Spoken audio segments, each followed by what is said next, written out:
Hello दोस्तों, मैं विशाल। आज आप सभी को बताने वाला हूँ कि इंट्राडे ट्रेडिंग क्या होती है। इसके पहले जो हमने वीडियो बनाया था उस पे हमने बात किया था स्कैल्पिंग ट्रेडिंग क्या होती है, क्योंकि हम अभी एक सीरीज बना रहे हैं टाइप्स ऑफ ट्रेडिंग में ट्रेडिंग कितने प्रकार की होती है।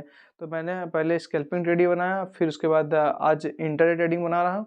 इसके बाद दो और हैं जिसमें पोजिशनल ट्रेडिंग और स्विंग ट्रेडिंग पे हम वीडियो बनाएंगे। तो चलिए आज हम इस पे बात कर लेते हैं इंट्राडे ट्रेडिंग क्या होती है। चलिए हम आपको चार्ट पे ले चलते हैं, फिर वहाँ पे दिखाते हैं इंट्राडे ट्रेडिंग क्या होता है। इंट्राडे ट्रेडिंग का सबसे जो सिंपल मीनिंग होती है, इसका जो मीनिंग होता है, आप कोई भी ट्रेड या फिर स्टॉक में हो या फिर इंडेक्स में हो, आप 9:15 पे एंट्री लेते हैं और 3:30 से पहले एग्जिट कर लेते हैं। यहाँ से एग्जिट कर देते हैं, तो इसे हम लोग काउंट करते हैं इंट्राडे ट्रेडिंग। इंट्राडे ट्रेडिंग, क्योंकि आपको चाहे इसमें लॉस हो चाहे प्रॉफिट हो, आप 9:15 से 3:30 के बीच में अपना प्रॉफिट या लॉस लेके मार्केट से एग्जिट कर लेते हैं। तो इसे हम लोग दोस्तों इंट्राडे ट्रेडिंग के अंदर काउंट करते हैं, क्योंकि आपने सेम डे के अंदर ही कोई भी स्टॉक या फिर ऑप्शन में आपने बाई किया और अपना वहाँ से आप एग्जिट कर लेते हैं, तो उसे हम लोग बोलते हैं इंट्राडे ट्रेडिंग। उसके बाद हम आपको बात बताना चाहते हैं कि इंट्राडे ट्रेडिंग करने के लिए कौन सा टाइम फ्रेम सबसे बेस्ट होता है। तो मैं आपको बताना चाहता हूँ इंट्राडे ट्रेडिंग के लिए सबसे बेस्ट टाइम फ्रेम क्या कौन कौन सा होता है। देखिए, इंट्राडे ट्रेडिंग करने के लिए आपके लिए सबसे बेस्ट जो टाइम फ्रेम माना जाता है वो होता है 1 मिनट, 3 मिनट और 5 मिनट।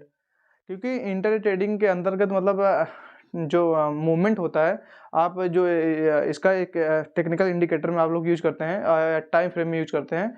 1 मिनट में आप देखते हैं चार्ट, देखते हैं 2 मिनट के टाइम फ्रेम पे चार्ट देखते हैं, या फिर 3 मिनट या फिर 5 मिनट। इतने के अंदर ही आप अपना प्रॉफिट और लॉस जो भी होता है आप मार्केट से बुक करके एग्जिट कर लेते हैं, जिसमें आपका या तो फिर टारगेट होता है या फिर एक स्टॉप लॉस होता है। और इसके बाद दोस्तों हम लोग बात करने वाले हैं इंट्राडे ट्रेडिंग की, जिसमें आपको किसमें आप कर सकते हैं इंट्राडे ट्रेडिंग।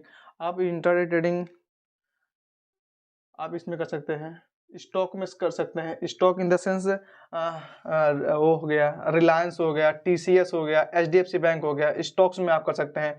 इंडेक्स में आ जाता है निफ्टी हो गया, निफ्टी 50 हो गया, और बैंक निफ्टी हो गया, क्योंकि वो भी बैंक निफ्टी भी एक इंडेक्स है।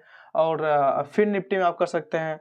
इसके बाद आप सेंसेक्स में भी कर सकते हैं इंडेक्स के अंदर। उसके बाद आप फोरेक्स के अंदर भी मतलब कर सकते हैं इंट्राडे ट्रेडिंग, क्योंकि आप सेम डे के अंदर ही अपना बाइंग और सेलिंग करके मार्केट से एग्जिट कर सकते हैं, जो भी आपका प्रॉफिट और लॉस होगा।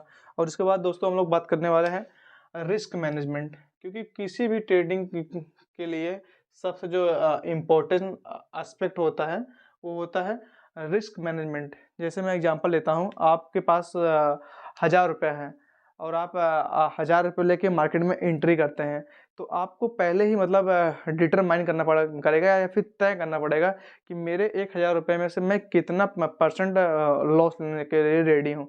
10%, 20%, 30% या फिर 50%। मैं आपको चलिए एग्जांपल से बताता हूँ। इसके लिए सबसे बेस्ट जो होता है रिस्क मैनेजमेंट, और इसका एक रिस्क रिवार्ड रेशियो फॉलो किया जाता है। आप इंट्राडे ट्रेडिंग के लिए आप 1:2 का रिस्क रिवार्ड रेशियो फॉलो करते हैं। 1:2 का इन द सेंस, आपका जैसे टारगेट है, जैसे आपका टारगेट है 100 रुपये, 100 रुपये, तो आपका जो स्टॉप लॉस होता है वो 50 रुपये रहता है। जैसे कि आपका 2 बार भी स्टॉप लॉस होता है और 1 बार भी टारगेट रहेगा, तब भी आप इन द एंड प्रॉफिट में नहीं रहेंगे, तो लॉस भी नहीं रहेंगे। तो इसे बोलते हैं 1:2 का रिस्क रिवार्ड रेशियो। और एक ये होता है 1:3 का रिस्क रिवार्ड रेशियो। जैसे हम बता रहे हैं कि आपने किसी चीज़ को 100 रुपये में बाई किया है, 100 रुपये में आपने बाई किया है, और उसको आपने टारगेट लगा रखा है कि मेरा 130 रुपये में हो जाएगा, तो मैं अपना टारगेट लेके मार्केट से एग्जिट कर लूँगा या फिर अपने प्रॉफिट को ट्रेल करते जाऊँगा मार्केट में। और आपने स्टॉप लॉस क्या लगा रखा है 10 रुपये का, मतलब 90 के नीचे आपका मार्केट आता है तो आप अपने स्टॉप लॉस के साथ मार्केट से एग्जिट कर लेंगे। इसे बोलते हैं 1:3 का रिस्क रिवार्ड रेशियो, जो कि बहुत ही बेस्ट होता है किसी भी सक्सेसफुल ट्रेडर बनने के लिए। और इसके बाद दोस्तों हम लोग बात करेंगे ट्रेडिंग स्ट्रेटजी, क्योंकि इंटर ट्रेडिंग के लिए आपको आपके पास स्ट्रेटजी होना चाहिए। यदि आपके पास कोई स्ट्रेटजी नहीं है तो आप ट्रेडिंग से आप प्रॉफिटेबल ट्रेडर नहीं बन पाएंगे। तो इंटर ट्रेडिंग के लिए दोस्तों सबसे जो अच्छा मतलब बोला जाता है कि स्ट्रेटजी में फॉलो किया जाता है वो होता है RSI, जिसको हम बोलते हैं रिलेटिव स्ट्रेंथ इंडेक्स। जब भी आप देखेंगे तो RSI का एक स्टैंडर्ड होता है, मतलब मेजरमेंट होता है। जब भी मार्केट देखो यहाँ से 30 से 70 के बीच में इसको मेजरमेंट किया जाता है। आप जब भी देखेंगे मार्केट 55-60 के बीच रहेगा तो मार्केट बुलिश के रेंज में रहती है, और जब भी मार्केट 45 से 50 के बीच में रहेगा तो वहाँ पे मार्केट आप देखेंगे कि वहाँ पे साइड वे मार्केट चलता रहेगा, ना तो अप ट्रेंड ना तो डाउन ट्रेंड, वहाँ पे रहेगा साइड वे मार्केट चलता रहता है। और जब भी आप देखेंगे मार्केट 40 से नीचे है तो वहाँ पे डाउन ट्रेंड रहता है। तो सिंपली मैं बताना चाहता हूँ दोस्तों, जैसे RSI जो होता है मेन इंडिकेशन, उसमें दिखाता है कि जैसे 55 से 60 के ऊपर तक है तो मार्केट में अप ट्रेंड है, और 45 से 50 के बीच में है तो उसे समझा जाता है कि साइड वे मार्केट है। और उसके बाद जब 40 से नीचे रहता है तो वहाँ पे हम लोग समझते हैं कि मार्केट डाउन ट्रेंड में है, डाउन ट्रेंड में रहता है। उसके बाद हो गया MACD लाइन। MACD लाइन को हम लोग जानते हैं मूविंग एवरेज डाइवर्जन कन्वर्जन, क्योंकि इसमें मूविंग एवरेज डाइवर्जन कन्वर्जन के माध्यम से आप मार्केट का ट्रेंड पता कर सकते हैं। क्योंकि इसमें एक MACD लाइन होता है, एक सिग्नल लाइन होता है। जब कभी भी सिग्नल लाइन MACD लाइन को काट देता है तो उस समय देखिएगा मार्केट में बुलिश मूवमेंट रहता है, और जब भी MACD की लाइन सिग्नल लाइन को काट देती है तो वहाँ पे डाउन ट्रेंड का मतलब इंडिकेशन मार्केट में दिखने लगता है। तो दूसरा जो second most important technical indicator है वो MACD है। उसके बाद है, मैं दिखाना चाहता हूँ सुपर ट्रेंड। सुपर ट्रेंड में भी मतलब आप देखेंगे तो मार्केट में जैसे कभी भी ट्रेंड चला इसके नीचे रहे मार्केट हमेशा इसके ऊपर ही रहेगा। ये सुपर ट्रेंड हो गया, ये सुपर ट्रेंड हो गया, ये सुपर ट्रेंड हो गया।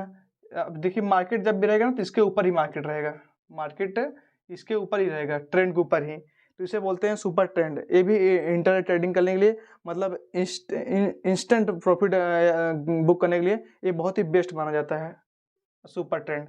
इसके बाद आप लोग बोलिंजर बैंड को भी एक स्ट्रेटजी फॉलो कर सकते हैं प्रॉफिट बुक करने के लिए इंटर ट्रेडिंग में, क्योंकि इसमें 1, 2 और 3 बैंड होते हैं, और मार्केट जो सर्किट होता है इसी में चलता रहता है। जब कभी मार्केट अपने अप पे पहुंच जाता है तो यहाँ से एक बार रिवर्सल करता है, और जब फिर यहाँ से डाउन करता है तो एक बार यहाँ पे मूव करता है, तो इसे हम लोग बोलते हैं बोलिंजर बैंड।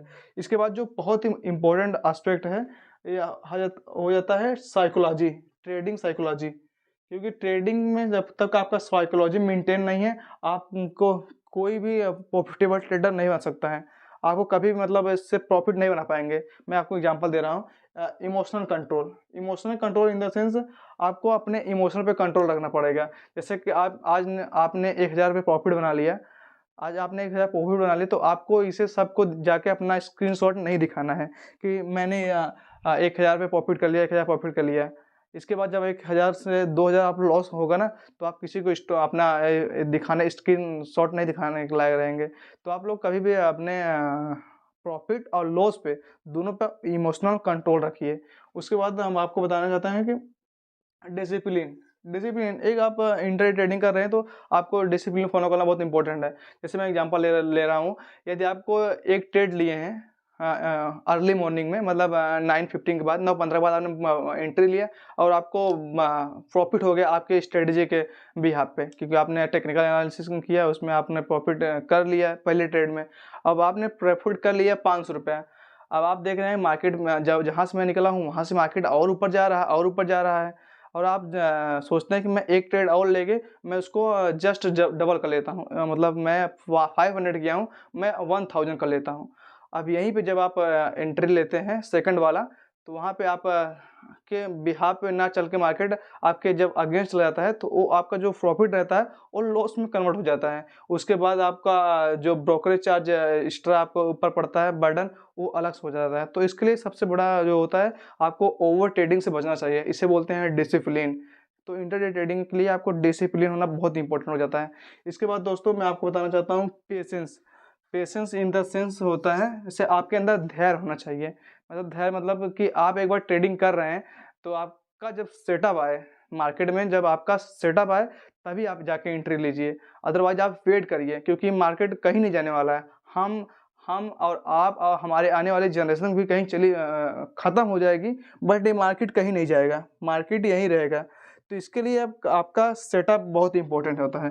सेटअप जब बनता है तब आप यहाँ पे एंट्री लीजिए, अदरवाइज़ कोई वो नहीं है। नेक्स्ट डे बनेगा, नेक्स्ट डे आप एंट्री लीजिए मार्केट में।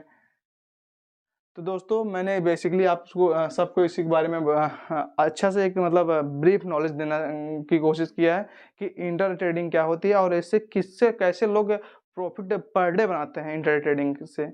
क्योंकि इंटर ट्रेडिंग में आप सेम डे के अंदर ही कोई भी स्टॉक में बाइंग और सेलिंग करते हैं और डे एंड में अपना प्रॉफिट लेके मार्केट से एग्जिट कर लेते हैं। तो इसे को हम लोग